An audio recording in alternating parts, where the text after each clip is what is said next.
Hello, another sunshiny Friday in middle America. I hope all of you aren't still suffering from the effects of a large Thanksgiving feast, but maybe they're mostly pleasant effects. When I started thinking about the subject of today's Facebook Live, I was ready to name the sense of taste as the most nostalgic of the five senses. But immediately I thought, wait, the senses of smell and taste go together. A smell of an apple pie baking or turkey in the oven can transport us back in memory to the times our families gathered with many loved ones who are now gone. And then in thinking about the senses, I realized that I couldn't divorce the sense of touch from nostalgia because I can still recall the feeling of my dad tugging at my pigtails when I was a toddler. And I can feel the drips of water on my neck as my mother braided my hair. And I can hear her whistling under her breath as she worked. And it's just as ridiculous to think I can divorce the sense of sight from nostalgia because of so many things I can see in my memory from when I was a child. So, what started out as a memoir mentor's life focusing on just one sense, the sense of taste, or even just two, taste and smell, had to morph into a broader thing. But the underlying message of what I want to talk about today is preserving family memories in foods and recipes. My friend Sherry asks her kids and grandkids to email or mail their favorite recipes to her so she can compile them in a family recipe book every Christmas. I think that's such a wonderful thing to do. At the very least, all of us should be thinking about leaving our children our favorite recipes in some kind of printed or digital format.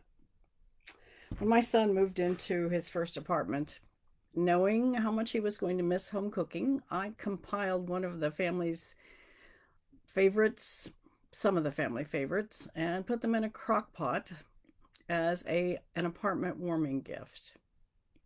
If you haven't done something similar for your kids or grandkids, think about doing that. It could even be just a collection of those old food spattered recipe cards in your own handwriting, so you won't have to type them. I have a book client, Terry Stahl, who has an entire chapter in her large family history book devoted to cooking and recipes, and even including some pictures of those old dirty recipe cards. What I found totally precious about her food chapter was her photos of her children and her grandchildren carrying on the family tradition of making bunny cakes for Easter.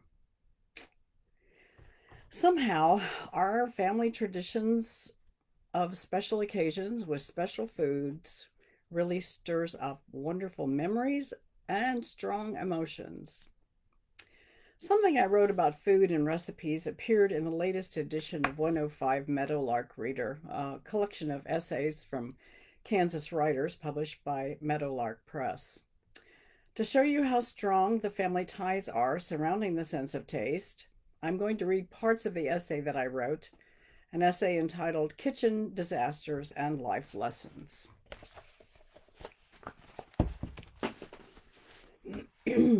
As a child, I ran up the steps to Grandma Junia's in eager anticipation of the smells that would greet me.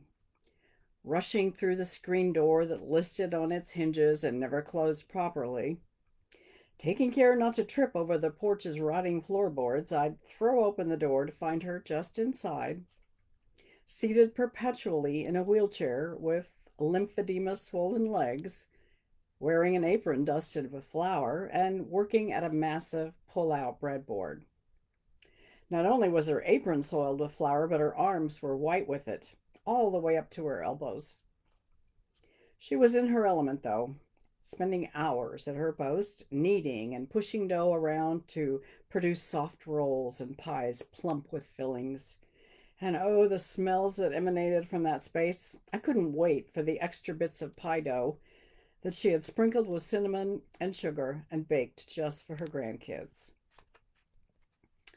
This family food legacy is so ingrained in my amygdala that about a decade ago, a poem read at my cousin Alice's funeral elicited such a strong memory of Grandma's bread baking that I began sobbing uncontrollably for Grandma's death, not just my cousin's. I want Grandma's cinnamon rolls again, just one more time, I hiccuped through tears after the service. I'm sure my other cousins thought I was pretty messed up.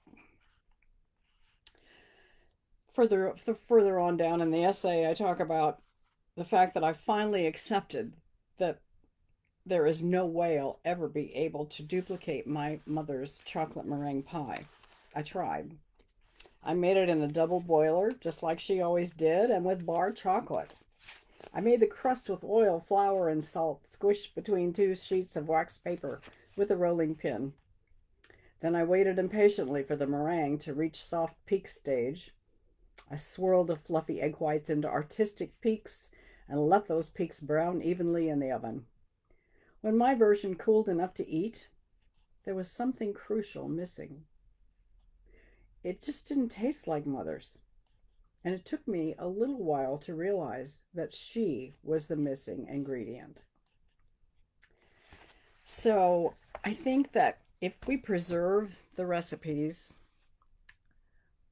of our childhood or even our adulthood, if we preserve those for our children and grandchildren and other relatives and loved ones, it's like a gift from the past when they read those and try to make them themselves.